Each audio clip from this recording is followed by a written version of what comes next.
palestra de Sansu. Estamos atravessando uma passagem de época. Este novo ciclo de trabalho evolutivo, inaugurado e definido pelo monarca universal como novo Pramanta, tem como impulsionadores o mental superior e a intuição. Nesta roda de conversa, vamos exemplificar o conceito de arquétipo e a importância do mental concreto e das emoções como veículos de consciência que externalizam, respectivamente, o mental superior e a intuição búdica, favorecendo a necessária inspiração, atividade, exigidas por este novo ciclo.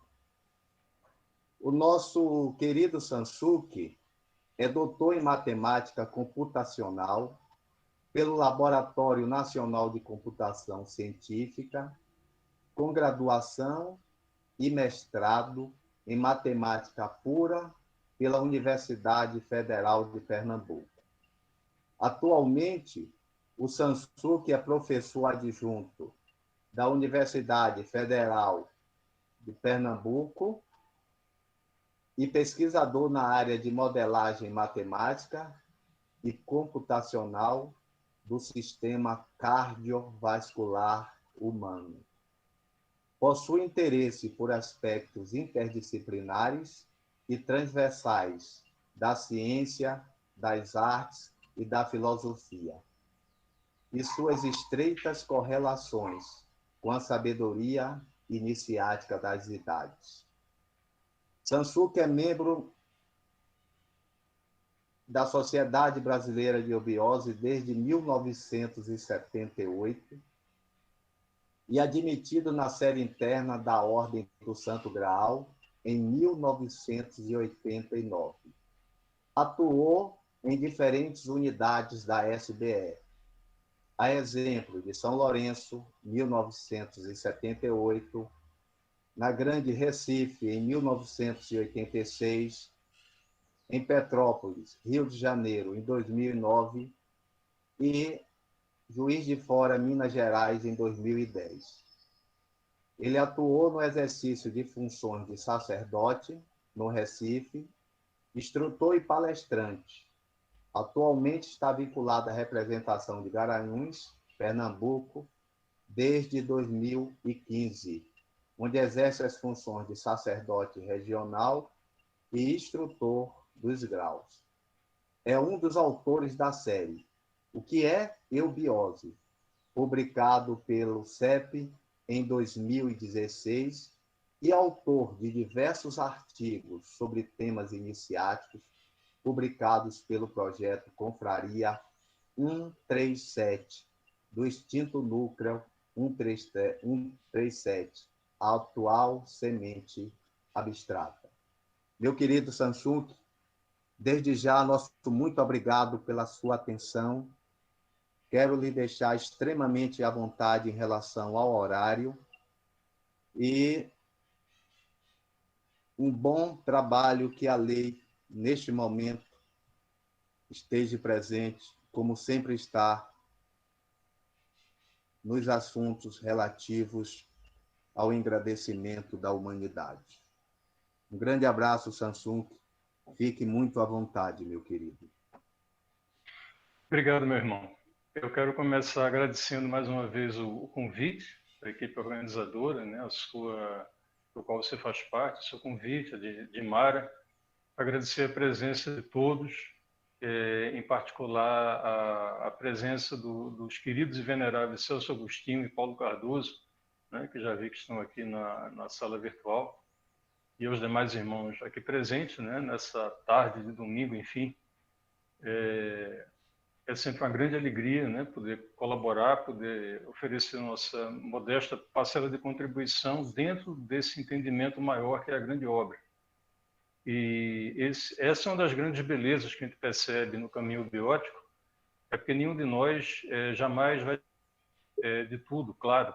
Cada um de nós conhece um pedaço, né, desse grande desse grande tecido, que é o conhecimento da obra, o conhecimento biótico, e cada um com a nossa simples parcela de contribuição, a gente consegue, de uma maneira interativa, de uma maneira coordenada, criar uma rede de entendimentos que nos ajudam a entender melhor a obra e a aplicação desses conceitos na prática, no dia a dia.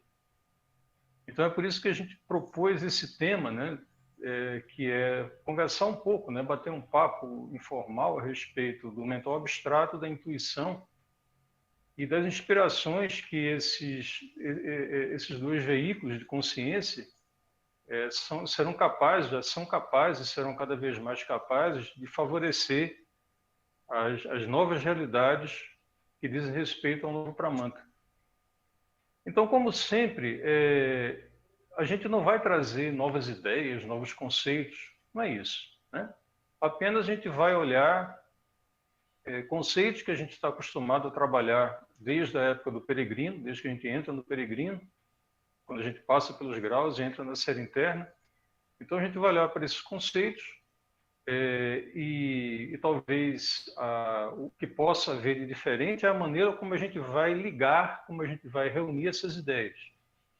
É muito importante que a gente, principalmente se tratando da compreensão da obra, a gente procure sempre fazer esse exercício da concatenação, da ligação, da busca das afinidades entre os conceitos, entre as ideias. Então, veja, vamos começar, né, lembrando alguns fatos básicos, inclusive esse chá, ele é aberto ao peregrino também, né? Então, quando a gente está no peregrino, a gente começa a estudar essas primeiras estruturas de consciência, ou veículos de consciência, que a gente chama de mental e de emocional. Então, a gente vai revisitar rapidamente essas ideias para que a gente possa fazer a transposição para o que mais interessa na nossa palestra de hoje, nesse bate-papo, nessa roda de conversa, que é falar da intuição e do mental abstrato. Né? Para isso, como eu havia prometido na sinopse, a gente vai, digamos assim, ousar exemplificar o que seria esse tão falado conceito de arquétipo. Né? E eu falo ousar porque a gente vai, na verdade, tentar trazer, através de algumas comparações, e usando para isso o mental concreto, a gente vai tentar trazer uma ideia que, na verdade, ela não, na sua prístina pureza e amplitude e integridade, ela não consegue ser, de fato, abarcada, né, pelo mental concreto. E a gente vai fazer algum malabarismo para tentar trazer, né, um pouco dessa ideia de maneira compreensível a nível do mental concreto. Então, veja, quando a gente estuda lá, né, no início do peregrino, então a gente estuda os veículos de manifestação, então a gente tem o quaternário inferior, formado pelos veículos físico, etérico, emocional, que cuida da parte psíquica, e o mental, o chamado mental concreto. Então isso fecha aquele quadradinho de baixo, né, o quaternário, chamado quaternário a base. E acima desse quaternário paira uma estrutura triangular, que a gente representa um diagrama como um triângulo, que é exatamente o mental abstrato, a intuição, o princípio búdico e finalmente a Atman. Então veja, todo o trabalho, se a gente olha bem, né, toda iniciação, quando a gente passa por esse processo de transformação, né, desse conhece-te a ti mesmo, como tanto insiste o nosso querido venerável Celso Agostinho, isso nada mais é do que uma lapidação gradual dos aspectos mental e emocional feitos de maneira equilibrada. Então a gente vai tentando subir essa régua do concreto e do emocional para que eles atinjam os níveis mais elevados possíveis de quaternário inferior. Então, quais seriam esses níveis mais elevados de cada um desses lados? Né? É importante a gente frisar sempre isso. A iniciação não dá para que ela aconteça simplesmente com um desses aspectos, tem que ser os dois de maneira equilibrada. Então, qual é o apogeu do aspecto mental a nível do quaternário? Seria alcançar o estado de sabedoria. E o que seria o apogeu do aspecto psíquico ou emocional? Alcançar o estado de amor. Então, a gente poderia fazer uma comparação com a sabedoria sendo o ouro do aspecto mental, o mais nobre desses estados mentais, e o amor, por sua vez, ser o ouro, o estado mais sublime das emoções. E quando a gente fala amor, nesse caso, a gente está falando, né, do chamado amor universal, aquele amor incondicional, né, e não do amor passional, do amor comum, que geralmente a gente fala na conversa do dia a dia. Então, veja, vamos lembrar que o conjunto desse mental chamado concreto e esse emocional, o psíquico, ele chama o conjunto desses dois, né, forma essa estrutura chamada de alma, que nada mais é que uma estrutura de interface entre o aspecto mais denso, que é o físico e o etérico, e o ternário superior, que representa, né, ali onde está guardado a nossa essência superior. Bem, então veja só, eu gostaria de chamar a atenção, então vamos começar já para a gente caminhar em direção às questões do mental abstrato e da intuição, né? Eu gostaria de fazer algumas observações com relação à questão da nomenclatura. A gente, dentro do colégio iniciático da ECBE, a gente costuma chamar esse mental, que faz parte do quaternário, de concreto. E o mental que está acima dele, né, que já toca o ternário, de mental abstrato. Entretanto, essa nomenclatura, às vezes, ela pode causar algum tipo de má interpretação, né, no que diz respeito aos elementos da ideação que dizem que são característicos, tanto a nível de mental abstrato como a nível do que a gente chama de mental concreto. Por quê? Essa nomenclatura de mental abstrato e mental concreto acaba induzindo nas pessoas algo como, por exemplo, se o mental concreto não pudesse ter pensamentos de natureza abstrata, ou se todo pensamento que você tem de natureza abstrata, ele já é um pensamento ou já é uma ideação a nível de mental, que a gente chama de abstrato, né? E isso não é bem assim. Eu posso dar um exemplo muito claro. Dentro das áreas do conhecimento humano, a gente tem duas áreas extremamente dentro da ciência e das artes que lidam com uma abstração que é, por um lado, a própria matemática, né? E acima da matemática está a lógica. A lógica inclusive, uma ciência que ela paira sobre a matemática. Todas as matemáticas, na verdade, elas decorrem de uma estrutura lógica. E o que acontece? Em ambos os casos, a gente lida com conceitos abstratos.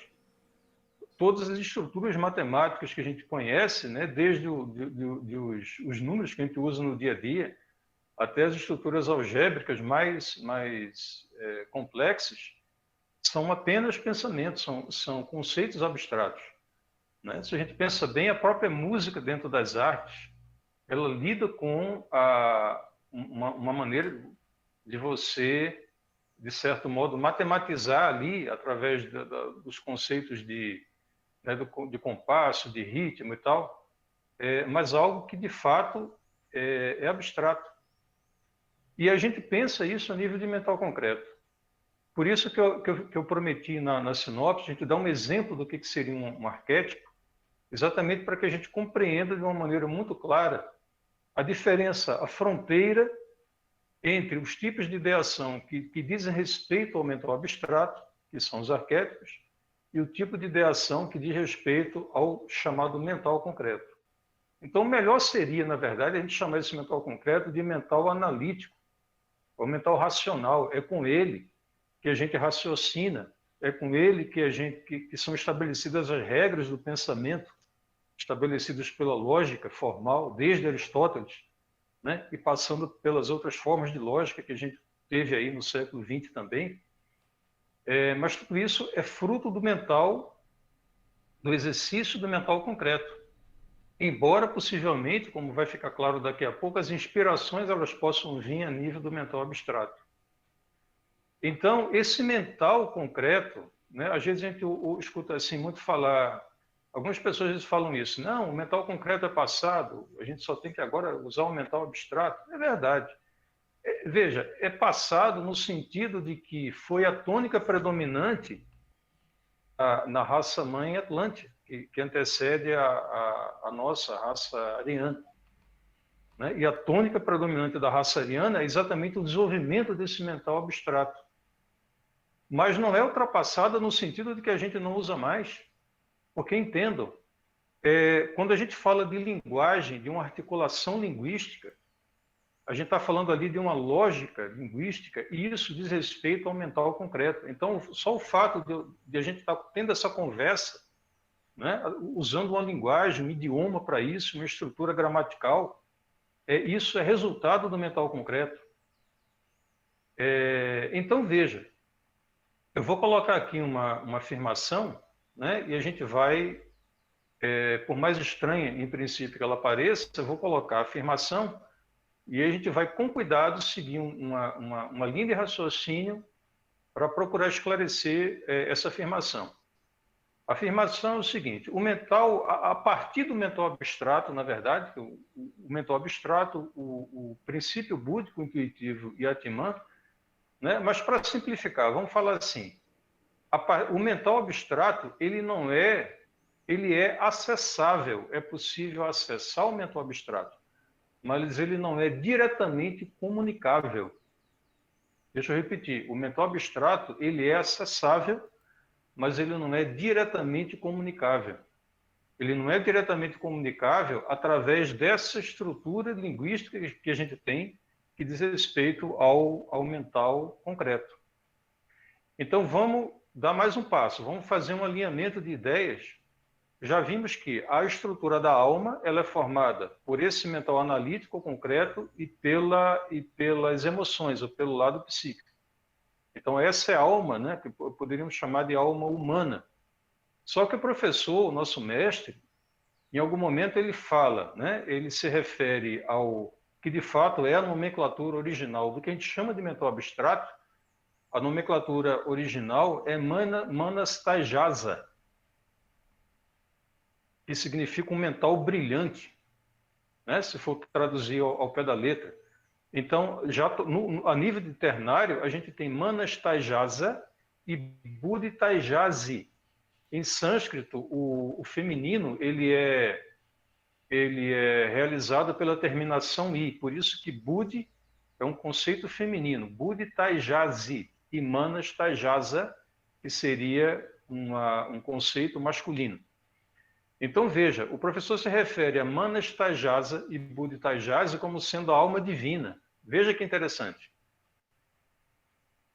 E todo o processo de iniciação é exatamente fazer com que essa alma humana, formada pelo mental concreto ou analítico, e o aspecto emocional, ele consiga subir, se elevar, se transformar, se superar para conseguir tocar essa chamada alma divina formada por Manastajasa e Buddhitajasi.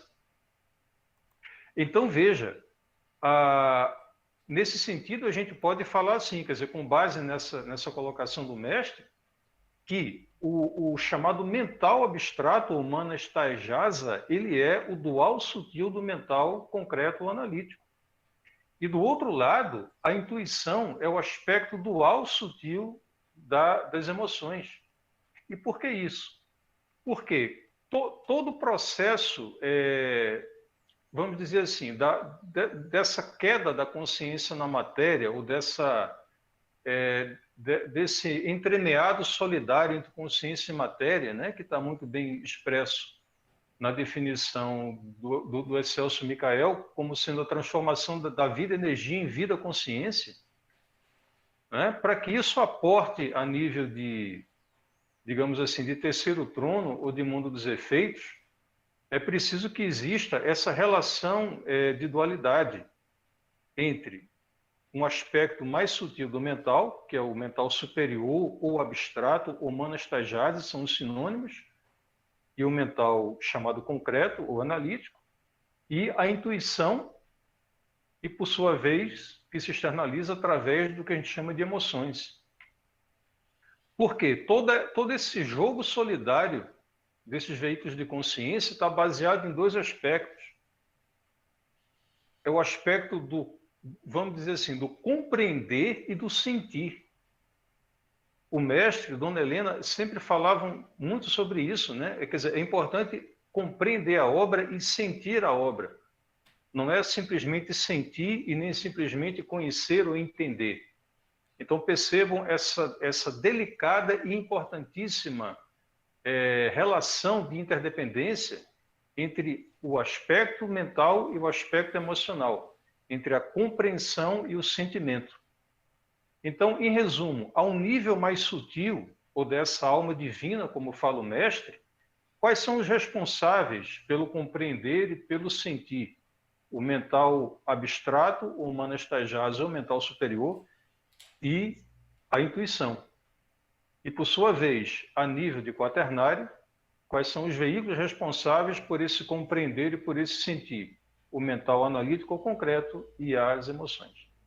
Então, isso está na base de todo o processo da iniciação, todo o processo de autoconhecimento, todo o processo daquilo que está na essência do conceito de eubiose, que é, como o professor coloca naquele artigo de 1948, né, o artigo Eubiose, quando ele fala que é a busca do melhoramento humano contínuo, melhoramento nesses dois aspectos, no aspecto da compreensão e no aspecto do sentimento. Então, veja, eu vou puxar um pouco agora a conversa para conceitos mais voltados à lógica filosófica. Tá? Então, assim, vamos deixar um pouquinho de lado os temas iniciáticos. Eu vou falar um pouquinho a nível dessa questão, dessa relação lógica, para a gente apenas alinhar algumas nomenclaturas, e daí eu retomo para a gente poder falar de arquétipo e de mental abstrato. Então, eu quero começar falando sobre essa questão do mental analítico, do mental concreto. Tá? Então, veja, o que há de mais, digamos assim, de mais abrangente a nível, quando a gente pensa da mente universal, é o conceito de ideação. Então, o que é a ideação a nível de mental concreto ou de mental analítico? Como é que as coisas, como é que a gente representa os seres e as coisas a nível de mental concreto? A gente existem conceitos que a gente usa para esses conceitos, né? Um termo, por exemplo, deixa eu dar uma ideia aqui. Você tem a ideia de casa. Vejam, eu vou citar 3 níveis, tá? Você tem a ideia de casa, você pensa em casa, o conceito de casa. Esse conceito de casa, ele pode ser representado através de um termo. Esse termo, na língua portuguesa, é casa. Na língua inglesa, é house. Na língua alemã é Haus, e assim por diante. Então, você tem a ideia, você tem um termo que representa aquela ideia, e, finalmente, você pode, eventualmente, ter aquele ser ou aquele objeto na sua existência objetiva. Você tem a casa propriamente, as paredes, etc. Então, percebam que são três instâncias, 3 níveis da mesma coisa. A casa de tijolo que você vai lá e pega, você tem uma palavra que representa em cada idioma aquela casa, e você tem o conceito de casa. Né? Por outro lado, o que faz de uma... Deixa eu só abrir um parêntese aqui para poder esclarecer a frase que eu vou falar em seguida. Eu vou usar o conceito de ser, S-E-R, de ser. Mas eu vou usar sobre o ponto de vista da filosofia. Né? Não é assim como a gente fala muitas vezes dentro da obra, né? Seres de hierarquia, os dianos, etc. Não é isso. Não é o ser nesse sentido, é o ser no sentido filosófico. O ser filosófico, ele pode ser um objeto, ele pode ser um ser orgânico, ele pode ser uma pessoa, ele pode ser um animal, ele pode ser uma planta, ele pode ser qualquer coisa que exista. A filosofia chama isso, de modo geral, de ser. Então, a pergunta é, o que faz de um ser ele ser aquilo que ele é? Por exemplo, vamos pegar exemplos bem concretos. Né? O que faz, por exemplo, de uma cadeira ser uma cadeira? O que faz de um sapato ele ser um sapato? O que faz de uma caneta ser uma caneta? O que faz de um computador ser um computador? Né? Eu não sei se já pararam para pensar nisso, mas o que faz de um ser aquilo que ele é exatamente o conjunto das características ou qualidades daquele ser. Já pararam para pensar nisso? Por exemplo, quais são os atributos que fazem de uma cadeira e não um ventilador, por exemplo?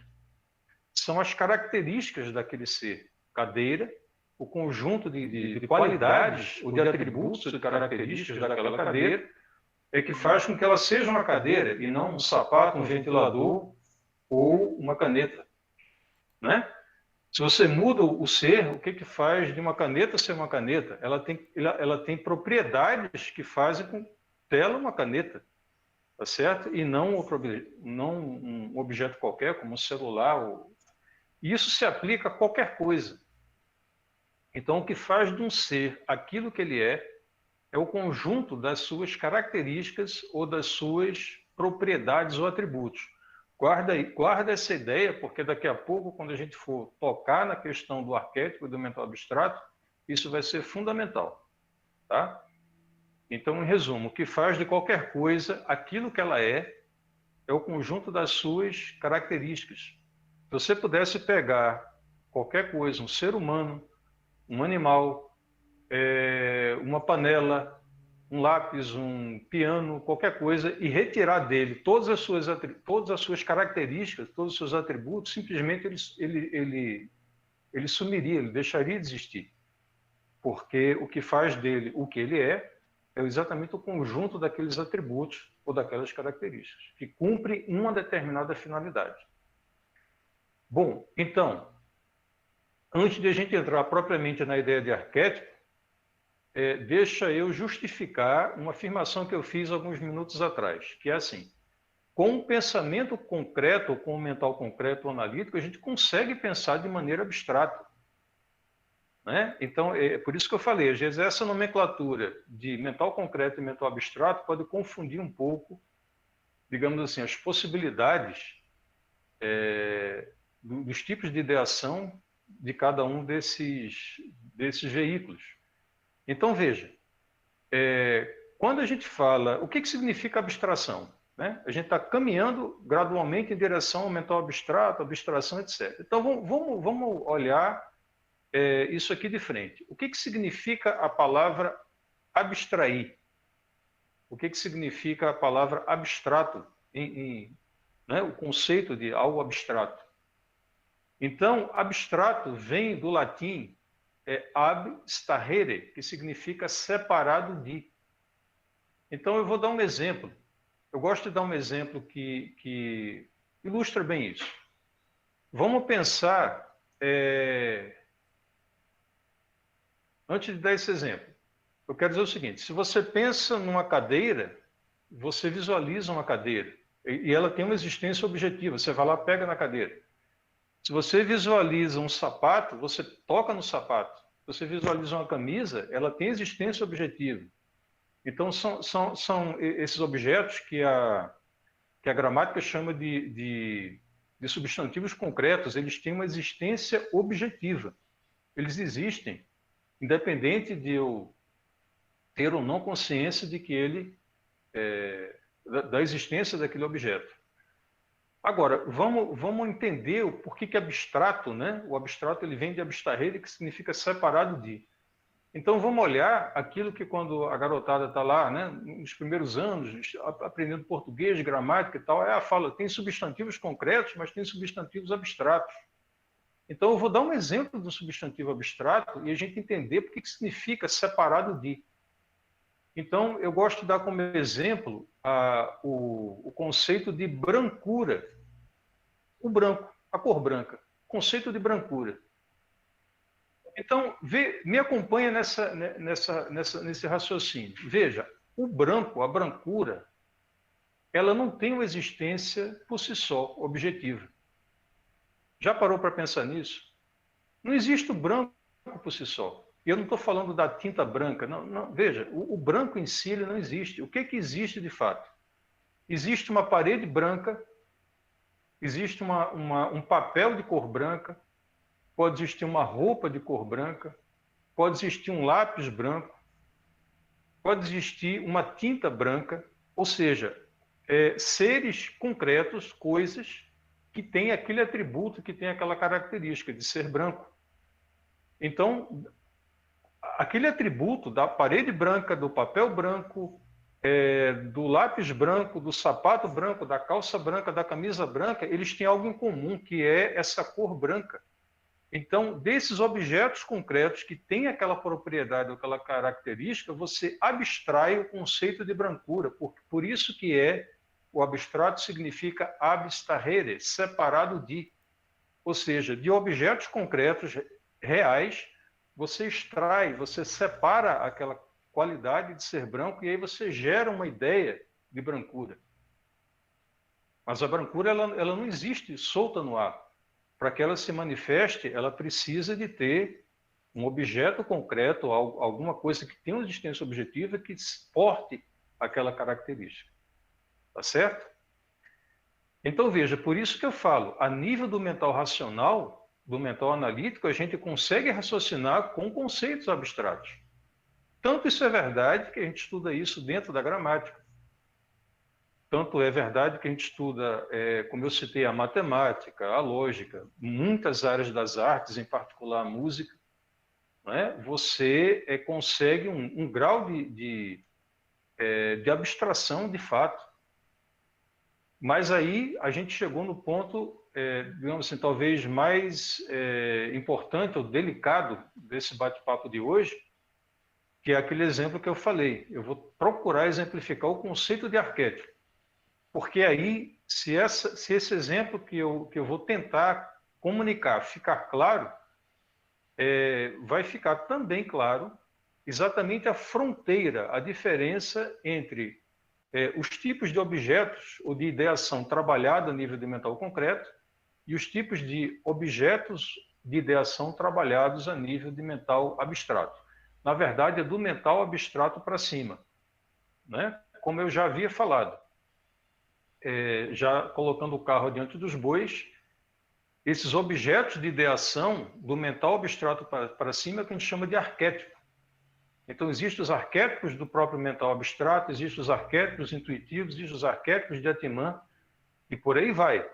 Né? Aí a gente chega naquela questão do quaternário, mas se consegue extrapolar e existir os arquétipos do plano de Anupadaka e, finalmente, do mais abrangente, o mais sutil, que são os arquétipos de Adi.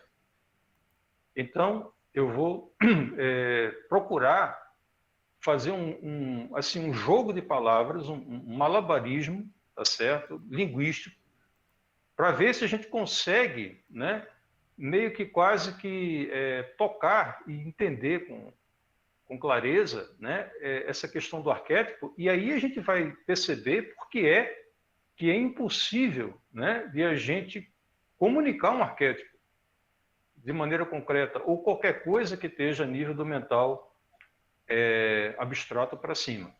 Tá certo? Então, veja. Eu queria lembrar o seguinte, qualquer dúvida, qualquer discordância que alguém tenha, anota aí, tá? Que eu vou procurar fechar essas ideias iniciais e aí a gente abre para um debate, a gente abre para uma troca de ideias. Tá ok? Bom, voltando, né? O que eu vou fazer agora é procurar exemplificar o conceito de arquétipo. Bom, para isso eu vou usar um objeto que eu já tinha até comentado aqui na conversa anteriormente. Eu gosto de usar esse exemplo porque eu acho que ele é bem ilustrativo. Vamos lá, vamos pegar esse objeto que é uma cadeira. O que é uma cadeira? Né? É um objeto que a gente usa para sentar, para acomodar o corpo humano de maneira sentada, ok? Olha, entendo que eu estou tomando como exemplo a cadeira, mas poderia ser qualquer coisa que você imaginar. Tá certo? Podia ser o corpo humano, podia ser uma raça-mãe, poderia ser uma hierarquia, poderia ser uma caneta, poderia ser um livro, um óculos, poderia ser qualquer coisa que você conseguir imaginar. Mas, para a simplicidade de raciocínio, vamos tomar como exemplo uma simples cadeira. Então, veja, o que faz de uma cadeira uma cadeira? Isso eu já tinha falado antes. São as características, são os atributos que aquele objeto tem que ter para que ele exerça a função de cadeira. Então, se a gente puder enumerar esses atributos principais, seria um objeto que consegue acomodar o corpo humano de forma sentada. Mas aí, veja bem, você pode argumentar assim, dizer, tudo bem, mas para sentar eu não preciso de uma cadeira. Eu posso sentar num banco, por exemplo, né? Um banquinho, um banco, pode. Mas o banco não é uma cadeira, embora os dois eles eles cumpram essa finalidade, né, de acomodar o corpo humano na posição sentada. Então vamos lá, vamos pensar um pouco. O que a cadeira tem que o banco não tem? O que a cadeira tem além do banco em termos de atributos, de características e de propriedades que fazem dela uma cadeira e não um banco, uma mesa, um sapato ou um ventilador? Então a gente pode estender um pouco mais, assim, uma cadeira é um objeto que consegue acomodar o corpo humano na posição sentada, mas com as costas apoiadas. De fato, um banco já não tem essa característica, esse atributo. Você pode sentar no banco, mas você vai ter que ficar, né, com a coluna ereta, cuidando ali para não ficar corcunda, porque o banco ele não tem um encosto para as costas, mas uma cadeira tem. Né? Então, veja, enfim, você toma esse objeto cadeira e aí você começa a enumerar as possíveis características ou qualidades dessa cadeira. Tá? Então, vamos lá. É um objeto que serve para acomodar o corpo sentado e que tem apoio para as costas. Beleza. A cadeira convencional ela tem 4 pernas. Essa cadeira que eu estou sentado, por exemplo, ela tem 4 pernas e um encosto. Beleza, acredito que seja a maioria das cadeiras que estão sendo usadas nesse momento, por vocês. Né? Mas aí eu posso perguntar assim, uma cadeira, ela é obrigada a ter 4 pernas? Ela não podia ter somente 3 pernas? Poderia, porque com 3 pontos distintos você consegue apoiar um plano. Então, você construir uma cadeira, ela pode ter somente 3 pernas. Então, está bem apoiada, tem um encosto, beleza, é uma cadeira.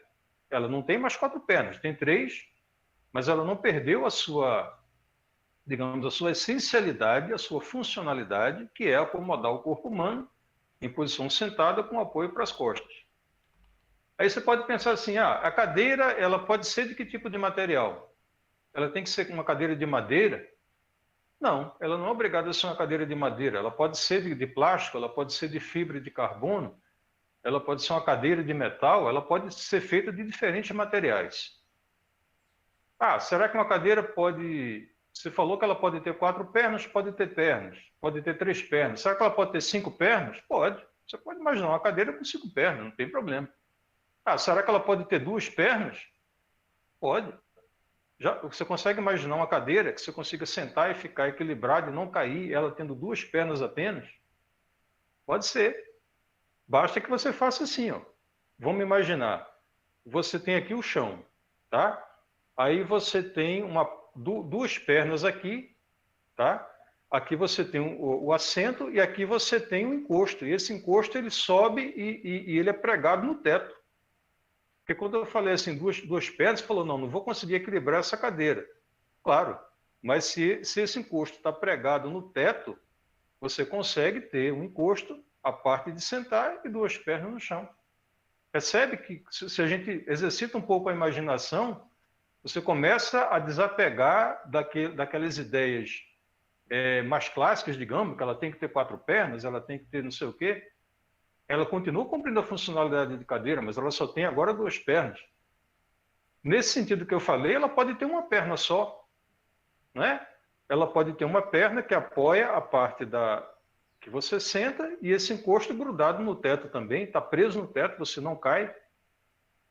Se a gente quiser extrapolar um pouco mais, você pode dizer, pode ter uma cadeira sem nenhuma perna? Pode. Imagina um L. Um L que seria o encosto e a parte de sentar, né? E esse encosto muito bem fixado no teto. É como se fosse um L e você consegue sentar ali. Ela acomoda o corpo humano na posição sentada, com apoio para as costas. É uma cadeira que não tem perna. Essa cadeira ela pode ser redonda, ela pode ser quadrada, retangular? Pode. Você pode imaginar como você quiser. Em resumo, onde é que eu estou querendo chegar com isso? Eu estou querendo chegar no seguinte ponto, né? O que faz de um ser aquele ser é o conjunto dos atributos que aquele ser tem. O que faz com que ele cumpra aquela funcionalidade são as características que ele tem, desde que você não perca essa funcionalidade. Por exemplo, você pegar uma cadeira, como eu falei, tirar um encosto, ela deixa de ser uma cadeira e passa a ser um banco. Serve para sentar? Serve, mas não é uma cadeira. Tá? Então, veja, dentro dessa perspectiva de o que faz de um ser, de qualquer coisa, é o conjunto das suas características ou dos seus atributos, a gente pode imaginar agora uma brincadeira, imaginar aqui usar a imaginação para fazer uma coisa hipotética. Suponhamos que você quisesse agora pegar uma folha de papel e relacionar todas as possíveis características que uma cadeira pode ter, desde que ela não perca a sua funcionalidade de ser uma cadeira. Tá? Que é acomodar o corpo humano de forma sentada, na posição sentada e com apoio para as costas. Então, nessa grande lista, você pode dizer, olha, pode ser uma cadeira de 4 pernas, pode ser de 3 pernas, de 2 pernas, de nenhuma perna. Ela pode ser feita de madeira, ela pode ser feita de plástico, ela pode ser feita de metal, de fibra de carbono, ela pode ser acolchoada ou não acolchoada, e a cor dessa almofada de acolchoamento pode ser vermelha, pode ser azul, ou seja, você começa a relacionar todas as possíveis características que uma cadeira pode ter. Vamos extrapolar um pouco mais esse exercício que a gente está fazendo. Suponhamos que você agora retroceda no tempo, tivesse uma máquina do tempo, e aí você pudesse voltar lá na pré-história, ou seja, no momento em que a primeira cadeira foi criada. Tá certo? Pré-história do ponto de vista acadêmico, mas a gente sabe das raças anteriores. Então, suponhamos que você foi lá na Lemúria, você conseguiu viajar na máquina do tempo, no primeiro momento que alguém criou uma cadeira e sentou. Um objeto que acomoda o corpo humano, sentado com apoio para as costas.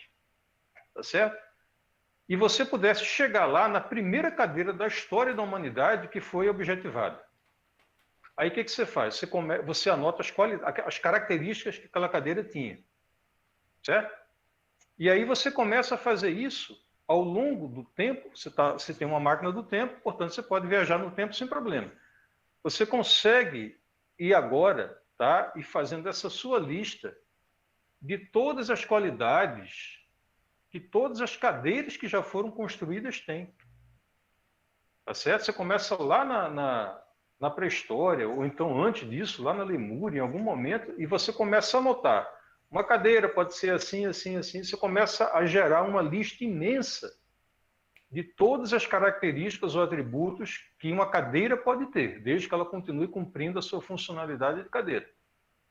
E aí você atravessa os milênios, os séculos. Quando chegar no momento presente, você tem uma lista imensa com as características, as qualidades de todas as cadeiras que já foram construídas até hoje. Então, suponhamos que hoje, tá, o design mais top de linha aí no mundo tenha criado a cadeira mais moderna, mais atual. Você vai incluir nessa tua grandiosa lista dos atributos ou das qualidades de todas as cadeiras, de todos os tempos. Claro que você vai incluir também essas características dessa cadeira que foi criada hoje, a mais recente.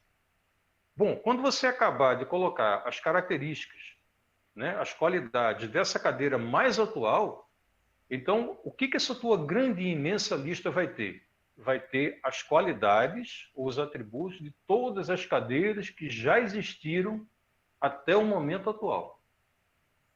Tá? Quem está acompanhando essa loucura aqui que eu estou falando, dá para perceber que você vai ter uma lista imensa. E qual é digamos assim, qual é a grande característica dessa lista? A grande característica é o seguinte: qualquer cadeira que você imaginar que já foi construída, se você for lá no museu, pegar uma cadeira lá do século XV, se você for pegar uma cadeira lá da época da Idade do Metal, se você pegar a cadeira mais recente, não tenha dúvida. As características daquela cadeira estão dentro dessa sua lista imensa. Tá certo? Então, nesse momento, eu paro e faço a seguinte pergunta para vocês. Essa lista imensa de cadeiras, essa lista imensa das qualidades de todas as cadeiras que já existiram no passado até a mais atual, eu poderia dizer que essa lista imensa é o arquétipo de cadeira? Deixa eu tentar clarear a pergunta. A gente viu que o que faz de um ser aquilo que ele é, a filosofia ensina isso para a gente. O que faz de um ser aquilo que ele é o conjunto de todos os seus atributos, de todas as suas características. E eu tenho nas mãos uma lista imensa que contém todas as características de todas as cadeiras que já foram construídas ao longo do tempo até o momento presente. Não existe uma cadeira no mundo cujas características não estejam elencadas dentro dessa grandiosa lista. A pergunta é: essa lista grande, imensa, é o arquétipo de cadeira? Ou seja, ela é o conjunto de toda a ideação desse ser cadeira que eu estou usando como exemplo? Né? Acredito que, não sei como é que vocês se dividem nas opiniões em relação a isso. Mas essa pergunta ela é fundamental para que a gente consiga exatamente perceber a fronteira dessa estrutura que a gente chama de mental analítico ou concreto e as estruturas que estão acima dela, que é o mental abstrato, Buda e assim por diante. Tá? Então, veja, eu vou fazer a pergunta e vou colocar a resposta. Essa lista imensa com as características de todas as cadeiras que já existiram até hoje, embora ela tenha todas as características, todas as qualidades, todas as cadeiras até o dia de hoje, a gente pode considerar que essa lista imensa ela é o arquétipo do ser ou do objeto cadeira. Então, vejam, alguns podem pensar, deve ser, porque se qualquer cadeira que existe, eu vou encontrar dentro dessa lista as suas qualidades, então essa aí é a ideação completa de cadeira. Só que a questão a resposta é não. Essa lista imensa que guarda todas as características e todas as cadeiras construídas desde a primeira até o dia de hoje, por maior que essa lista seja, ela ainda está longe de ser o arquétipo de cadeira. Está muito longe de ser o arquétipo do ser cadeira. Por quê? Sabe por quê? Pode ser que amanhã, no dia de amanhã, segunda-feira, dia 30 de novembro, apareça um marceneiro, um designer, um cara ainda mais inspirado e crie uma cadeira que tenha características que, apesar dessa lista que eu tenho ser imensa, mas que ainda não estavam lá. Ninguém nunca tinha pensado numa cadeira daquele jeito. E o cara pensou e criou uma cadeira completamente inédita. Portanto, essa minha grande lista, ela tem as características até hoje. Mas e se amanhã, se daqui a uma semana, daqui a um ano, daqui a 100 anos, alguém criar uma cadeira completamente diferente? Com toda certeza, as características dessa nova cadeira, original, inovadora, não estarão dentro dessa lista. Percebe? Então, em resumo, o que seria... Né? O que eu vou dizer aqui é meio que uma blasfêmia, no sentido de que é a gente fazer um abuso de linguagem muito grande, quase herético, para tentar expressar a nível do mundo dos efeitos, do mundo tridimensional, algo que com certeza vocês vão compreender agora, está muito acima disso. Minha gente, o que seria, então, já que essa lista grande não é o arquétipo de cadeira, Porque pode ser que amanhã alguém crie uma cadeira com qualidades que não estão nessa lista. O que seria o arquétipo de cadeira? Então, lá vai a resposta. Seria uma lista infinita, literalmente infinita, com todas as possíveis características e qualidades de todas as cadeiras que já existem, que já existiram no passado, que existem no presente e que estão para existir no futuro. Vê que loucura! Uma lista que, além de conter as características de todas as cadeiras que já existiram no passado, das que existem hoje, ela também tem que conter as qualidades das cadeiras que ainda estão por existir. Então, é uma lista infinita. Não tem como a gente abarcar isso a nível do que a gente chama de mental concreto. Percebe agora o tamanho do drama? Então, veja, é o máximo que a gente pode chegar a nível de mental concreto para tentar exemplificar o que é um danado de um arquétipo. Um arquétipo é uma ideação geral, só que ela não é limitada nem espacial nem temporalmente. Ela tem a potencialidade da criação de qualquer ser, pode ser uma cadeira, pode ser um animal, pode ser uma hierarquia, pode ser uma raça, mãe, pode ser um disco voador, pode ser um carro, pode ser qualquer coisa que você imaginar. Tá? Um sistema de evolução. O arquétipo daquele ser, daquela estrutura, ele precisa conter a ideação completa. Portanto, é uma lista infinita. A gente não consegue lidar com isso a nível de mental concreto, a nível de mental analítico. Então, esses são os tipos de objetos com os quais... Bom, vamos lá. São os tipos de objetos de ideação típicos do mental abstrato ou manas tajasa, da intuição ou buddhi tajase, de Atman, o princípio crístico, e dos princípios que estão acima deles, que são Anupada e Adi. Só que em cada instância dessa, você vai tendo arquétipos, e aí isso foge completamente a nossa... Se já é, né? Não é simples a gente lidar com esse conceito geral de arquétipo, com mais razão ainda você imaginar como é que seria um arquétipo de Buda, um arquétipo de Atman.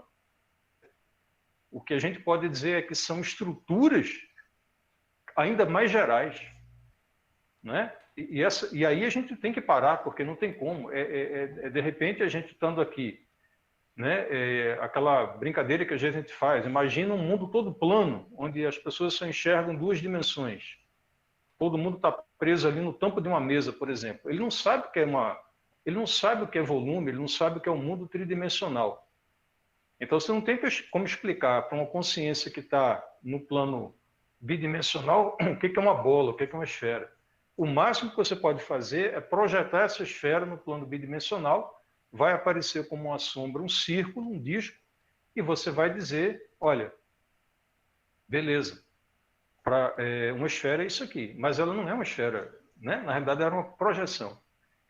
Então, veja, é nesse sentido, se eu conseguir, né? Porque comunicação é algo muito complicado. Se eu conseguir me fazer entender nesse exemplo que eu dei, talvez tenha ficado claro, né? A diferença absurda que existe os objetos de ideação que a gente trabalha a nível de mental concreto ou analítico e desses objetos de ideação que são os arquétipos a nível de mental abstrato, do intuitivo e de Atman, porque são estruturas muito mais gerais. Tá? Então, e é exatamente daí, aí eu vou repetir aquela frase que eu falei no começo. Esse manancial que é que são os arquétipos e esses ambientes, né, por exemplo, do mental abstrato e da intuição, eles são acessáveis, mas não diretamente comunicáveis. E aí vamos agora pegar essa frase e olhar ela, dar um zoom nela e olhar ela com cuidado. Elas são acessáveis por quê? Porque a gente, através do processo de iniciação, e para isso tem trabalhado na humanidade todas as manifestações avatáricas de todos os tempos, em particular dos nossos mestres Henrique e Helena, nesse processo de avatarização mais recente, trabalhar o processo de iniciação, né, para que a gente consiga subir essa régua da alma humana, formada por mental concreto e o aspecto emocional, levar essa régua em direção ao que o mestre chama da alma divina, que é o mental abstrato, o Manastajasa, e a intuição, o Buddhitajasa.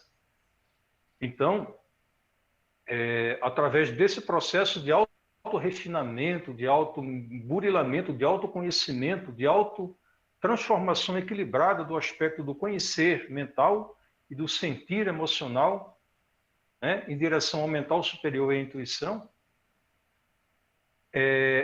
o indivíduo ele consegue acessar esse manancial, essa lista infinita, mas ele não tem como comunicar diretamente. Por quê? Não se pode comunicar a nível de mental analítico, de mental racional, objetos que pela sua própria estrutura de formação são ilimitados, temporal, espacialmente e temporalmente. Então, olha, veja, acompanha. Em outras palavras, né? Vamos lembrar uma coisa, porque a gente precisa costurar tudo isso, inclusive para entender em direção ao que aqui a gente está caminhando. A gente fala de novo Pramanta, a gente fala de nova civilização, mas, puxa, né? O quê? Como? No Terra-Terra. Aí eu vou lembrar outro comentário que o professor fala, que o nosso mestre fala, que ele diz assim, que todo mundo sabe, a gente está fazendo, né, quem já fez os graus e tal, ou quem está fazendo os graus, sabe que a gente está caminhando em direção às sexta e sétima sub-raças da quinta raça-mãe, que serão as sub-raças bimânica e atabimânica. Então, o que é a tal da sub-raça futura bimânica e a atabimânica? Então, veja, o professor fala assim, a sub-raça, a civilização bimânica, será uma civilização de gênios. E aí vamos entender isso direito, né? Porque quando ele fala em gênio, não é no sentido bobo, assim, uma pessoa que às vezes é muito inteligente fala, fulano é um gênio. Não, não é isso. Gênio, quando ele fala, é no sentido daquele que consegue ter a intuição, que consegue ter os insights, que consegue ter a inspiração, que consegue criar algo que nunca havia sido pensado, que nunca havia sido plasmado ou concretizado a nível do mundo dos efeitos. Isso pode ser um objeto, isso pode ser uma música, isso pode ser uma obra de arte literária, isso pode ser um quadro, isso pode ser uma ideia política, uma ideia econômica, pode ser qualquer coisa. Então, gênio, nesse sentido, daquele que acessa a intuição, que tem acesso. Intuir significa ver diretamente, não é? Percebe isso? E o que isso tem a ver com a emoção e com o sentir? A emoção é uma forma de sentir, só que ela é uma forma mais básica. A intuição é um sentimento também, porque ele é um sentimento direto. É o acesso àquele manancial de uma forma direta. Então, em resumo, gênios são aqueles que conseguem ter essa inspiração. Tá certo? Quando a gente olha ao longo da história, então tem uma relação de personagens, de personalidades que passaram pela história, que a gente, né, a história classifica. Os gênios da música, né, Beethoven, Mozart, Bach, Wagner, Mendelssohn, Tchaikovsky, papapá, e por aí vai. Os gênios da pintura, Leonardo da Vinci, né? Michelangelo, Rafael, e por aí vai. Os gênios da literatura, né? Aí vai falar de Shakespeare, vai falar de Camões, né? Na literatura internacional, na literatura brasileira. Quer dizer, cada área tem essas pessoas que se dizem geniais. E, na verdade, observe, o que essas pessoas fizeram que são chamadas de geniais? De alguma maneira, elas tiveram insights, elas tiveram acesso a essa fonte de intuição, o arquetipal, e conseguiram trazer essas coisas, essas inovações para a gente, para o dia a dia. Aí é preciso que a gente tome cuidado, porque está dizendo assim, então quer dizer que os grandes gênios da música, da matemática, da pintura, todos eles eram bimânicos? Não. O que acontece é que todos nós tá? De uma forma ou de outra, ao longo da vida, a gente tem acesso a esse manancial, a gente acessa o mental abstrato, a gente acessa a intuição, a gente tem isso que modernamente se chama de insight, de inspirações. Só que a gente não faz isso de uma forma controlada. Então, da mesma maneira, essas pessoas ditas geniais ao longo da história, elas tiveram um percentual maior de acesso a isso, mas não significa que, então já eram bimânicos. Não, não é isso. O que acontece é que a gente está caminhando em direção a uma primeira estação de civilização, né, dita bimânica, onde, como o mestre fala, será uma civilização de gênios. Será uma civilização de gênios por quê? Porque não é um ou outro, mas todos nós teremos um acesso controlado a esse grande manancial que é o mental superior e que é a intuição. Tá certo? E quando isso acontecer, a gente, enquanto humanidade, em outras palavras, teremos conectado nossa alma humana, mental, racional, concreto e emoção, à alma divina, Manas Tajasa e Buddha Tajasa. Então, falar em bimânico é uma outra forma de dizer aqueles que alcançaram a condição da alma divina, nesse sentido. Ou seja, teve a conexão das dualidades laterais, mental concreto com mental abstrato, emoção com intuição. Opa, se tornou um bimânico. Portanto, se tornou um intuído. Né? Então, por isso que ele fala, será uma civilização de gênios. E a civilização atabimânica? Não é? Lembra como é que ele se refere à civilização atabimânica? Ele fala assim, será uma civilização de adeptos. Por que de adeptos? Muito simples. Para responder a isso, vamos lançar uma pergunta também que é importante a gente, né, provocar um pouquinho nesse sentido. A pergunta é, qual é a diferença conceitual entre um adepto e um atabimânico? De maneira simples. Entre um adepto e um ser da civilização atabimânica. Então vamos analisar. Conceitualmente, o que em princípio a gente diz? Claro que existem as categorias de adepto, etc. Mas vamos olhar da forma mais simples possível. Né? Regra geral, quando é que se diz que o indivíduo ele alcançou o estado de adeptado? Que é a meta última desse estágio de evolução chamado humano. Quando ele se tornou um homem perfeito. E o que significa se tornar um homem perfeito ou se tornar um adepto? É alcançar os 7 estágios de consciência. Não tem aquela frase que diz que nós somos una em essência, trina em manifestação e sétupla em evolução. Una em essência porque a gente descende de uma mônada. Trino em manifestação, porque para que esse complexo se manifeste, a gente precisa de 3 estruturas, corpo, alma e espírito. E sétupla em evolução, porque cada um de nós precisa passar pelos 7 estágios de consciência. Que é o quê? Físico, etérico, emocional, mental concreto, mental abstrato, intuitivo e, finalmente, atimã. Então, em outras palavras, o adepto é aquele que conseguiu atravessar a sua ponte de Antacarana, que conseguiu a conexão do seu quaternário com o seu ternário. Não é isso que, de maneira... Claro, a maneira mais simples de se falar de um adepto dentro da obra. Então, vamos lá.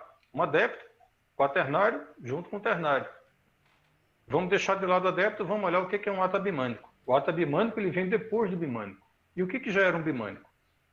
É aquele indivíduo que conseguiu, pelos seus próprios esforços, pelo seu próprio conhece de si mesmo, pelo seu próprio processo, pelos seus próprios méritos, conseguiu elevar a sua condição de alma humana e fazer com que ela entrasse em ressonância com a sua própria alma divina. E o que é alma divina? Manas Tajasa, mental abstrato, Buddha Tajasa, intuição. Isso é um bimânico. E quando esse bimânico está pronto, se ele prossegue a sua escala evolutiva, a sua escalada evolutiva, lá por dentro se acende o 7º princípio, que é o princípio de Atman. Opa, então a gente está falando da mesma coisa. Porque um atabimânico é um bimânico que fez por onde acender ali dentro o 7º princípio. Então ele era um ser humano que também alcançou o 7º estado de consciência. Logo, segundo essa abordagem, não há diferença conceitual entre adeptos e atabimânicos. A diferença é civilizatória, porque adeptos têm se formado ao longo do tempo, só que de uma maneira meio que individual, né? Através dos processos iniciados de todas as eras, de todas as idades, têm se formado adeptos. Seres humanos que alcançaram certo estado de consciência. Entretanto, isso, comparado com toda uma civilização, é um ou outro. Quando a gente conseguir alcançar o estado bimânico, e posteriormente o atabimânico, todos nós, enquanto... Quer dizer, o comum da humanidade vai ser adeptos. Aí sim, né, faz sentido falar. Quando isso acontecer, dentro dessa estrutura, como o professor fala, a civilização atabimânica será uma civilização de adeptos, ou seja, todos terão alcançado os 7 estados de consciência. Significa que a evolução para ali? Claro que não. Ela prossegue, mas a nível de hierarquia humana, o indivíduo se tornou de fato um Jivatma, olha, deixa eu fazer só um parênteses aqui para lembrar isso, sabe? Que assim, às vezes no processo de iniciação, do peregrino, nos graus, na própria ser interna, às vezes ele tem palavras diferentes para expressar a mesma coisa. E nem sempre isso é informado de uma maneira muito clara. Então a gente às vezes fica um pouco perdido em relação à nomenclatura. Mas você falar de um Jivatma, é um Jiva que se tornou, que alcançou o princípio de Atman. Perceba que é a mesma coisa de dizer que é um indivíduo que alcançou os 7 estados de consciência, que realizou os 7 estados de consciência, né? Ligado em rede, quer dizer, você tem uma condição civilizatória, uma condição integrada de consciências que é o que a química chama da energia de ativação que precisa ter para que uma reação química ela aconteça. Né? Então, a partir de um certo quantitativo humano, né, quando uma grande parte da humanidade, né, de nós, a gente conseguisse superar e melhorar, e a gente ascender enquanto o alcance desses 7 estados de consciência, aí você tem a presença de um coletivo atabimânico, que nada mais é do que o atual estado de consciência, que se chama do estado de consciência agartino, né? o Jiva. E aí, nesse momento, coisas que hoje são completamente utópicas para a gente ainda vive num mundo, né, de extrema violência, de corrupção, de tudo, coisas ruins, quer dizer, as mazelas dessa transição de épocas, mas lá na frente, quando isso se estabelecer, será normal. E aí sim faz sentido brotar a condição, né, de uma vida, de fato, verdadeiramente sinárquica. Certo? Minha gente, eu pensei que eu fosse completar essas ideias um pouco antes, mas eu peço desculpas se eu extrapolei aqui, né? Começou um pouquinho, são 17h25. E aí eu queria parar agora, né? Dar uma pausa para a gente poder interagir um pouco, né?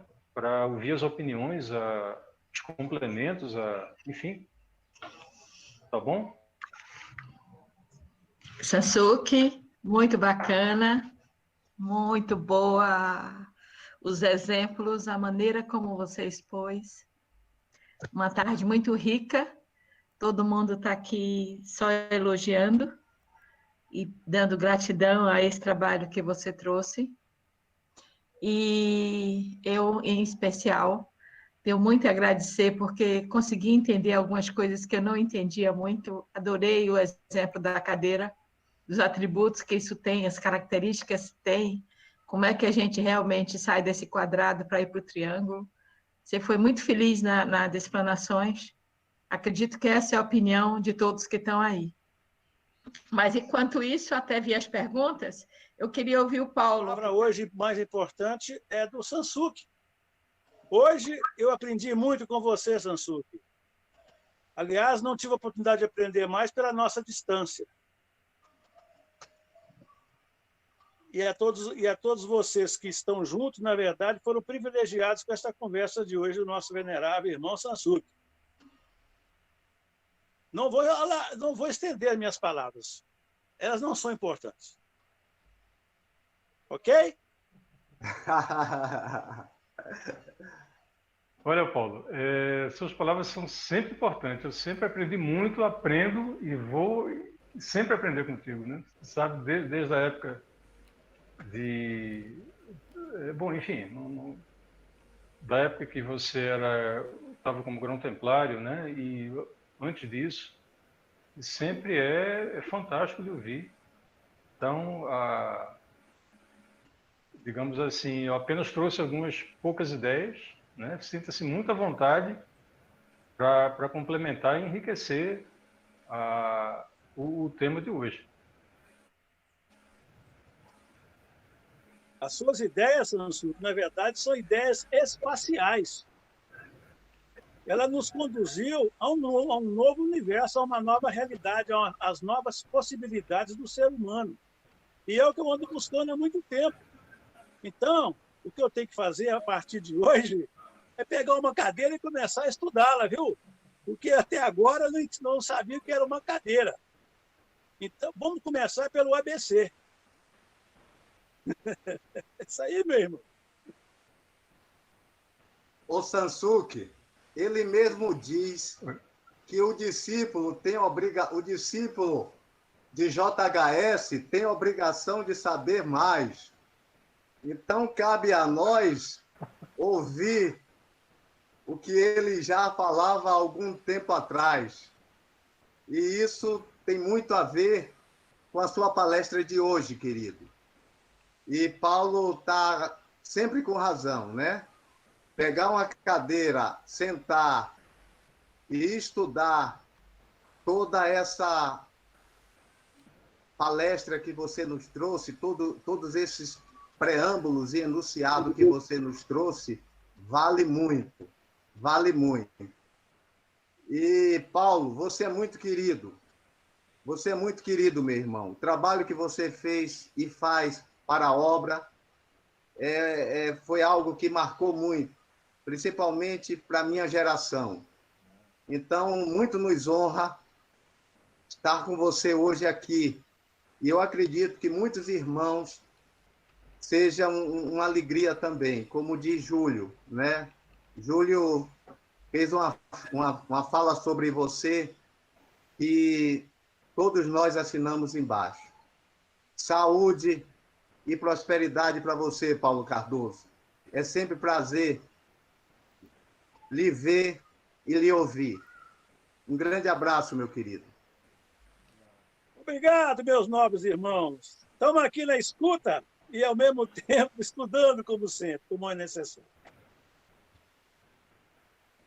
Nosso querido Celso Agostinho, agora, o que é que nos traz hoje? O que é que tem para nos dizer hoje em cima dessa belíssima palestra de Sansuke, que nos fez refletir inúmeras ações do nosso dia a dia, da nossa conduta a nível de mental concreto? Olha, eu quero juntar os meus elogios a tudo que já foi dito, e eu acho que a gente devia aproveitar isso aí e começar a exercitar a nossa meditação nesses assuntos, falar desses assuntos, porque isso aí é importante para nós. Quero parabenizar o Sansuke, e um dia nós vamos conversar e podemos juntar forças de fazer alguma coisa. Parabéns a ele, parabéns a todos. E, no fim, parabéns a todos nós. Muito obrigado. Perfeito, perfeito. Eu gostaria ainda de pedir um irmão ou uma irmã que pudesse tecer algumas considerações sobre a palestra de Sansuke. Quero deixar aí o áudio aberto. Queria que esse irmão ou essa irmã que se disponibilizasse fosse sucinto, mas que pudesse exprimir do fundo da alma, do mental abstrato. Boa tarde a todos. Boa tarde, meu irmão. Estão me ouvindo? Muito bem. Sim. Quanto à questão do arquétipo, eu queria apresentar, na verdade, uma reflexão que é a seguinte: o arquétipo não seria exatamente princípios que vão definir as coisas no mundo dos seres e objetos, para que ele represente alguma coisa aqui no mundo concreto, ou seja, um pouquinho diferente do que foi apresentado. Eu diria que o arquétipo não é aquela coisa infinita, mas, ao contrário, é aquela coisa, usando a palavra coisa aí, né? Mas aquele princípio delimitante para que qualquer coisa nos planos descendentes, nos planos mais densos, possam, então, ser representados por esse arquétipo. E o que foge desses princípios passam a pertencer a um outro arquétipo, a uma outra experiência intuitiva ou arquetípica. E aí o nosso trabalho e o nosso papel seria exatamente a partir da diversidade das representações, das manifestações desse arquétipo, através do mental concreto, voltar ao princípio arquetípico e chegar ao mental abstrato.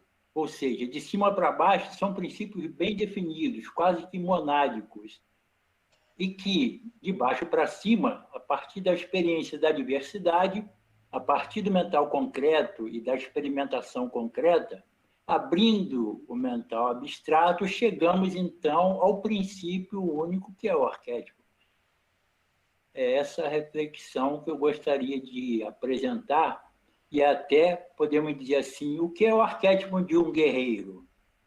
Há princípios que o definem e o delimitam, e que no plano concreto ele pode tomar várias formas, várias maneiras, em todas as épocas, em todos os tempos e de todos os modos possíveis. Mas o princípio que rege e que o define é um só. E o nosso objetivo, né, a partir do mental concreto, conhecendo bem esse objeto e experimentando com toda a nossa inteligência, podemos, então, ser elevados ao mental abstrato e entrar em contato com esse princípio regente. Essa reflexão, por enquanto. Obrigado. Sansuke, você poderia comentar alguma coisa em relação ao que o irmão colocou, falou? Claro. Bom, em princípio, agradecer o comentário do irmão de Goiás, né? Se eu bem entendi. Veja, é bom deixar claro assim, que a gente tenta fazer, né, no processo de comunicação, pelo menos esse processo, né, que a gente usa, né, ele é um processo que precisa de argumentos dentro do próprio mental concreto, dentro do próprio mental analítico. Então é importante deixar muito claro, né, e esse exemplo que eu falei da cadeira, da lista infinita, de, né, todas as qualidades, etc., é, digamos assim, um exemplo didático para tentar expressar, dentro das nossas limitações de compreensão do mundo processual, um objeto, uma forma de ideação, que é o arquétipo, que é impossível de a gente conseguir abarcar e compreender e muito mais ainda expressar na sua totalidade. Então, o irmão está completamente correto, né, quando fala que um arquétipo, na verdade, eu exemplifiquei como se num conjunto das infinitas qualidades de uma cadeira, mas isso é um exemplo muito pequenininho para tentar mostrar a grandiosidade do que é um arquétipo. Porque o irmão está correto quando fala, né, que um arquétipo é um conjunto de fatos de princípios reguladores. Só que aí que está, esses princípios eles não são limitados temporalmente.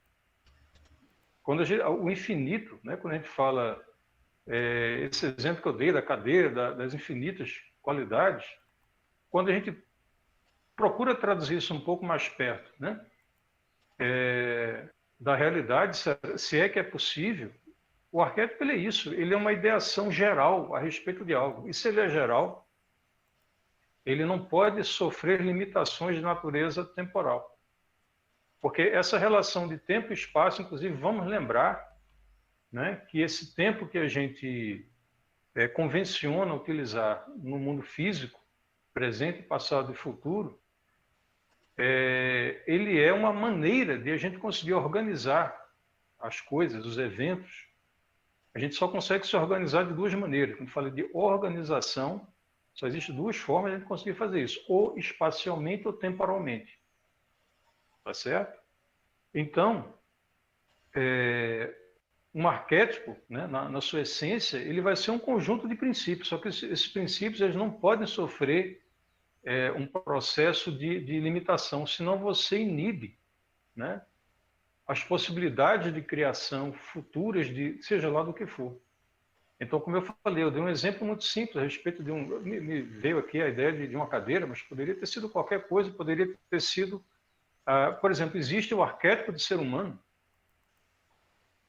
A gente ainda não, nós seres humanos, né, estamos em processo ainda de evolução e desenvolvimento. Nós temos características, né, que ainda vão se aflorar, que ainda vão se manifestar lá na frente.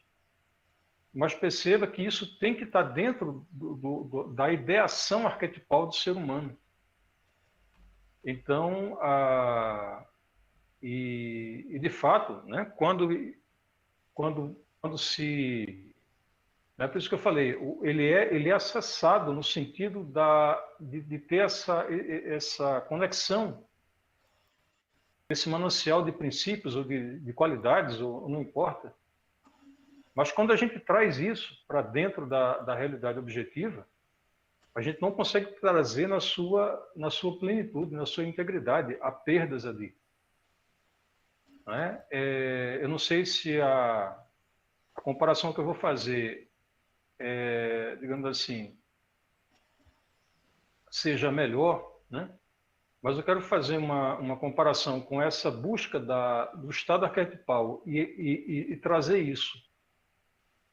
Porque quando você manifesta um ser, seja ele qual for, pode ser uma hierarquia humana, uma hierarquia criadora, uma raça, um sistema, uma cadeia, não importa, né? Ele traz limitações. Quando você objetiva aquilo, ele traz limitações. Então, a comparação que eu quero fazer, que é a que me ocorre nesse momento, é o que dentro da física se chama de o decaimento quântico, né? Realmente não sei se é o melhor exemplo a ser colocado, porque a gente pode dizer o seguinte, uma coisa, seja lá o que for, um sistema atômico, qualquer entidade que ela esteja no estado que a física chama de sobreposição quântica, ela tem ali infinitas possibilidades, ela está ali, né? Mas no momento em que, seja lá o que for, provoca naquele sistema o decaimento quando aquele sistema, vamos dizer assim, é aberto, ele decai para um estado básico e ali a perda de informação, de alguma forma. É o que o Schrödinger tentou exemplificar numa brincadeira, né, que se encontra isso em muitos livros, que é o tal do gato de Schrödinger, que enquanto ele está dentro lá da caixa, imagina uma caixa toda fechada, né, que tem um martelinho, um veneno, um vidrinho de veneno e um martelinho. E o gato pode ou não acionar aquele martelo. E você não sabe o que está acontecendo ali dentro, você não ouve nem vê nada do que está acontecendo dentro da caixa. Então, enquanto você não abre a caixa, aquilo ali está no estado do que tecnicamente a gente chama de sobreposição quântica. O gato, meio que ele está vivo e morto, você não sabe o que está. Ele está no estado... Ele consegue estar nas duas condições ao mesmo tempo. Mas no momento que você abre a caixa e olha, ou ele está vivo ou ele está morto. Então, de toda forma, há uma projeção, um decaimento de informação ali. Então, é algo muito parecido com o que acontece, né, nessa transição das inspirações, que a nossa mente ela consegue através de insights, alcançar esse manancial, seja arquetipal a nível de Manastajasa ou de Buddhitajasa, da intuição, mas quando isso retorna, né, ele decai para algo limitado. Então, talvez seja essa a melhor, digamos assim, a melhor forma de a gente estabelecer a comparação nisso. Quando a gente pega as estruturas típicas do ternário superior, são estruturas ilimitadas. Quando a gente cai para nível, né, do quaternário, do mental analítico, por exemplo, você limita. Porque, por uma razão simples, né, a gente, nesse atual estágio evolutivo, a mente concreta não consegue, ela tem limitações de raciocínio. Certo? Então, o infinito, né, quer dizer, eu falo isso. Eu tentei dar um exemplo de uma lista infinita de qualidade, né? Mas é uma ginástica que a gente procura fazer para expressar no final isso.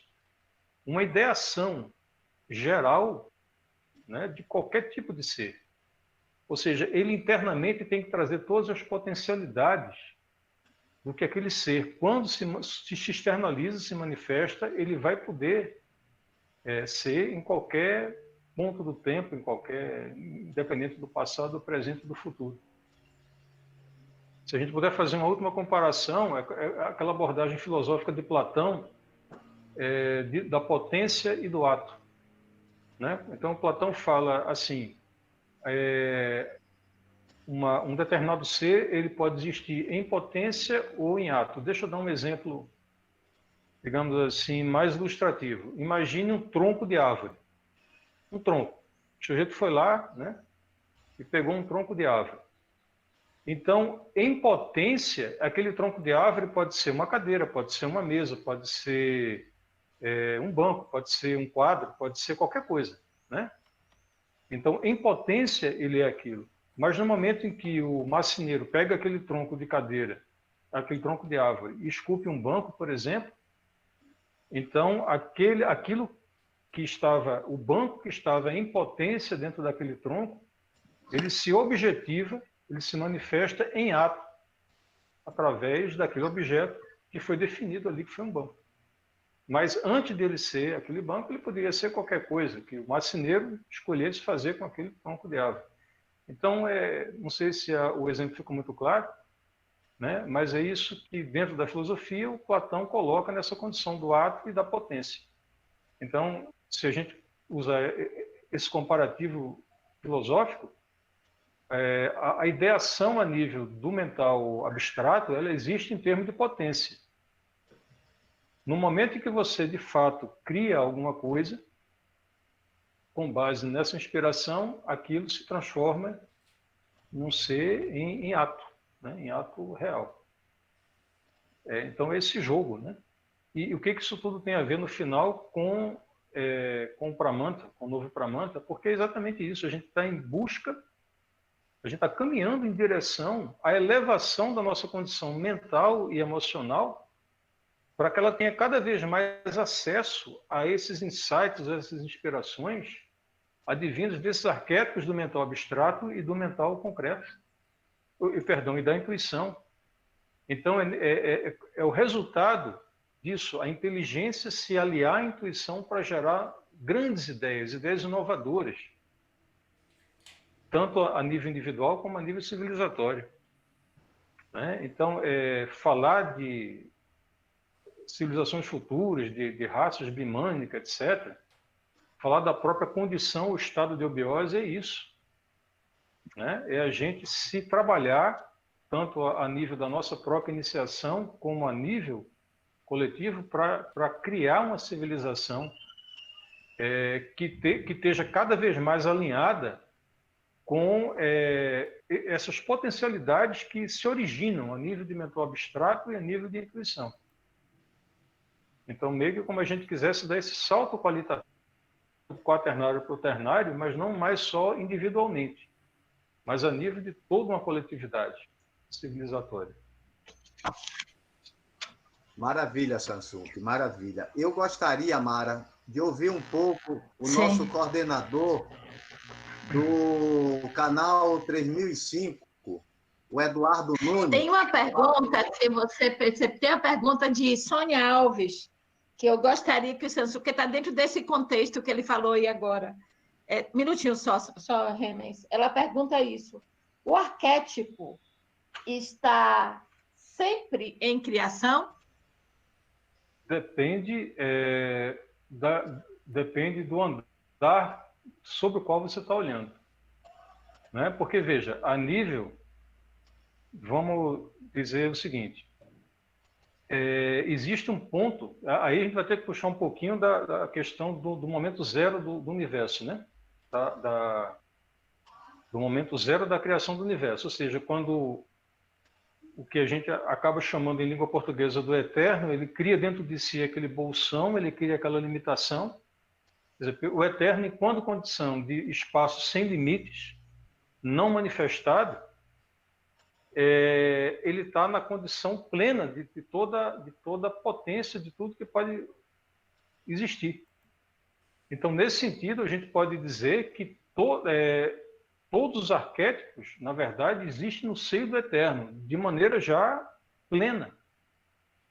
Mas no momento em que ele, em algum ponto do tempo dele, né? Não do nosso, ele cria aquela circunscrição que vai ser um universo manifestado, ou seja, ali dentro onde vai entrar o conceito que a gente chama de logos ou de Brahma, né, que ele cria aquela limitação espaço-temporal dele. Né? É bom que fique claro isso, que isso está muito longe de ser o conceito de espaço e tempo que a gente tem a nível de mundo físico.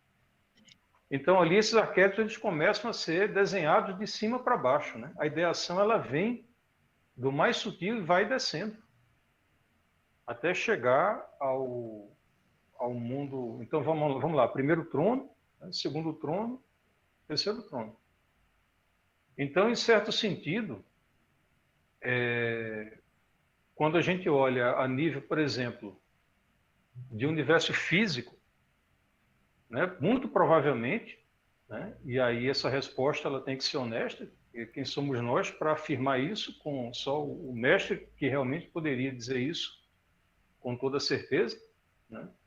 São as consciências superiores que estão enxergando esse labirinto realmente de cima, de anjos, chuans, enfim, poderiam dizer isso com toda certeza. Né? Então, dentro das nossas limitações, né, o que a gente pode arriscar dizer é que quando a gente olha a nível de mundo de terceiro trono, de mundo dos efeitos, esses arquétipos que acabam se externalizando, se manifestando aqui, eles estão de onde vem? Vem a nível de segundo trono. Né? E os próprios arquétipos do segundo trono é como se fossem, fazendo uma comparação, os objetos, apesar de serem arquétipos, mas eles são tão concretos lá como para a gente aqui são as coisas objetivas. Então, esses arquétipos do segundo trono, eles dependem de arquétipos mais gerais ainda que estão a nível de primeiro trono. Então, essa dinâmica ela é muito complexa. Né?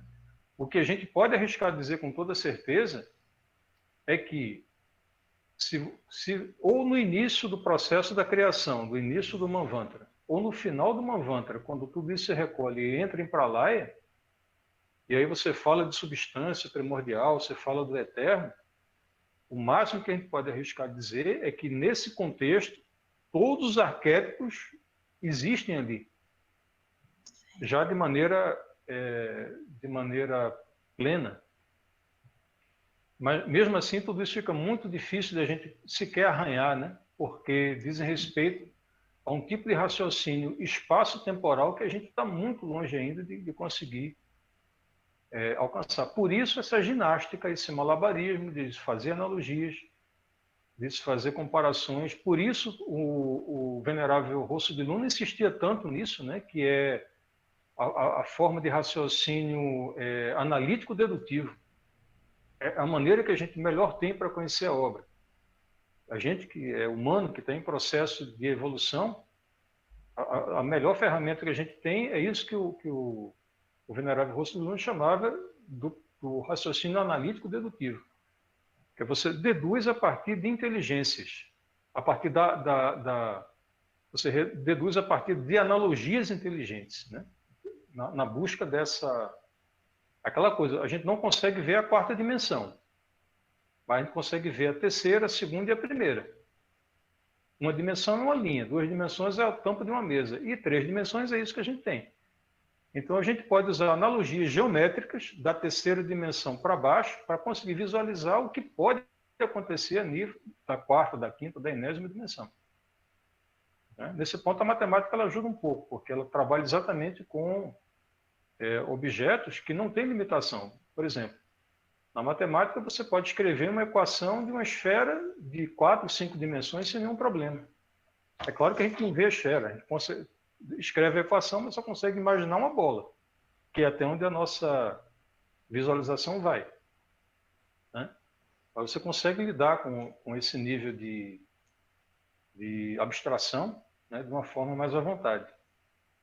Então, é isso. Quer dizer, o máximo que eu arriscaria dizer nesse momento é que os arquétipos estão todos prontos, mas a nível de eterno, a nível da condição não manifestada, de espaço sem limite.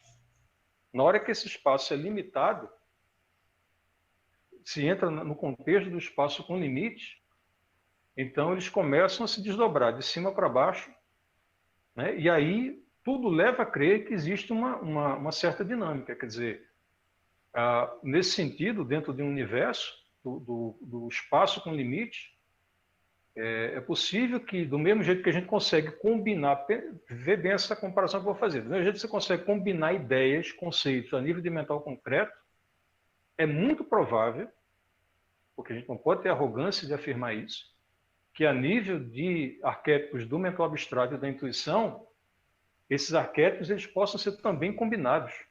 É um tipo de supra, de meta-raciocínio, vamos dizer assim. Eu estou inventando essa palavra agora, porque... Né? E nisso você consegue ter uma certa dinâmica arquetipal. Mas isso são conjecturas, né? Porque a gente não consegue enxergar isso de uma maneira clara, obviamente. Muito bom, senhor Sansuke. Espero que a Sônia tenha se sentido satisfeita aí. Muito obrigada, Sansuke. Eu que agradeço, Maria. E aí, Remens? Alô? Alô? Gostaria de... aqui, por favor. Alô? Sim. Alô? Aqui, meu irmão, por favor, poderia já estamos... mais uma observação? Quem está falando? Aqui é da representação, é Márcia, da representação de Alto Paraíso de Goiás. Poderia fazer só mais uma observação? Daria tempo? Claro, Márcia. Tá, Sim, pois Márcia, não, pode a Mauri fazer. vai falar, tá?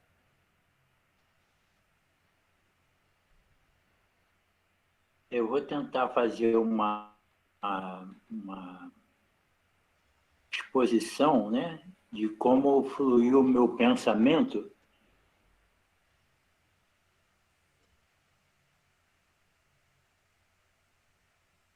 E foi o seguinte, então imaginamos que eu sou o criador, né? E aí o arquétipo da letra A. Aí, num segundo momento, ou seja, quando eu crio esse vamos chamar de arquétipo ou a ideia, né? A, ele está delimitado por uma série de princípios. Num segundo momento, eu vou pensar os materiais necessários para que esse A comece a se manifestar. Num terceiro momento, eu vou manifestar. Então, quantos tipos desse arquetipos eu posso fazer? A maiúsculo, a minúsculo, a grego, a romano, a fenício, a português, etc. Ou seja, para todas as línguas, eu vou manifestar esse A de várias maneiras. Qual é o propósito? O propósito de nós, através da nossa inteligência e da nossa razão, né? Do nosso mental concreto, utilizando esse tipo de A, eu, num processo de inteligência e de intuição, consegui chegar, como dizer uma outra pessoa, né? Consegui chegar ao princípio criador, que seria o arquetipo. Ou seja, alguém utilizando os vários as possíveis, os vários tipos, chegar ao arquetipo. E aí ele estaria, de novo, voltando à unidade da criação. Ou seja, o arquétipo ele é um princípio que delimita, não que ele limita, ele delimita para que aquela coisa seja aquela coisa. E depois as várias formas e tipos manifestados vão remeter a esse princípio. Seria mais ou menos o meu raciocínio. Muito obrigado. Ok, Amaury, muito obrigado, meu amado, pelas suas contribuições. Fica registrado o nosso agradecimento a essas elucidações que você fez para o crescimento dessa live. Estamos já em cima do horário, mas eu gostaria muito de ouvir nosso Eduardo Nunes, Eduardo sempre presente conosco, esse parceiro, ele e a esposa, a Dani, sempre juntos, então eu não posso finalizar sem ouvir também o nosso querido Eduardo. Eduardo, fique muito à vontade. Obrigado, venerável Remens. Parabéns, Sansuki, bem elucidativo e, ao mesmo tempo, bem profundo. Então, fica a nossa gratidão pelas suas sábias colocações. Olha, eu vejo muito como reflexos as coisas que nos permite juntar um pouco e perceber essa questão dos arquétipos e o que o professor falou, para onde estamos convergindo, né? Então, um sinal é como a ciência está avançando, um outro sinal é como as artes, a ficção está avançando, e um outro sinal é como está sendo as novas gerações. E aí vem o impressionante, né? A conexão disso tudo, como essas coisas parecem estarem convergindo, como essas coisas parecem estar falando uma outra língua, diferente do que foi nos anos 80, diferente do que foi nos anos 40, diferente do que foi no século passado e, por sua vez, no século retrasado. Então, nós não estamos falando somente de mudanças de linguagens, mas de mudanças efetivas, e a nós, seres humanos, cabe cada um aí refletir as coisas, e as suas analogias nos ajudam, abriu muito a cabeça da gente para entender melhor as diferenças dos arquétipos, e eu tenho a dizer isso, né? Eu percebo estar vendo essa transformação, mas ainda não, para mim não juntou bem as ideias todas, mas eu estou percebendo essa transformação e estou percebendo essa convergência com a fatos que o professor já tinha descrito no século passado. Então, as suas colocações nos ajudaram a abrir um pouquinho mais a mente e a nossa percepção quanto à transformação vibrante que o planeta está vivendo e como somos partícipes disso também, né? Era isso, gente. Muito obrigado. Obrigado, Eduardo. Que você continue com esse trabalho lindo, bacana, do canal 3005. Presentes hoje aqui conosco, o Departamento de São Paulo, o Departamento de Veracruz, Tubarão, Florianópolis, Lacerda Franco, Itu, Santo André, Sumaré, Caçapava do Sul, Departamento de São Lourenço do Sul, Anápolis, Salvador, Belo Horizonte, Palmas, Tocantins, Campinas, Rio de Janeiro, Santo André, Curitiba, Sorocaba, Itaiantuba e EAD, Jundiaí e também os irmãos da Holanda. Mara, você quer falar alguma coisa para nós finalizarmos? Sim. Sansuki, a nossa sala hoje teve máximo de 154 pessoas. Você conseguiu prender até o final 152 pessoas. Isso quer dizer que a sua palestra foi magnífica, porque no domingo de tarde a gente fica ouvindo conhecimento esotérico, é para quem gosta mesmo do lado espiritual. E dizer a você mais uma vez que você é fantástico, muito grata por tudo isso, e a todos vocês palestrantes que estão aí, que passaram por aí, fazem esse chá acontecer. Então, gratidão a todos que estão aqui assistindo e que não vamos parar, vamos continuar, porque está valendo a pena. Então, muito obrigada a você e a todos dessa sala, e dizer que juntos somos fortes. E quem ganha com tudo isso é todo eubiota e aprender a ter a eubiosidade, que é a amorosidade dentro da eubiose, nesse conhecimento, e fazendo avante esse triângulo dentro desse quadrado, que não é fácil chegar. Tá certo? Muito obrigada a todos.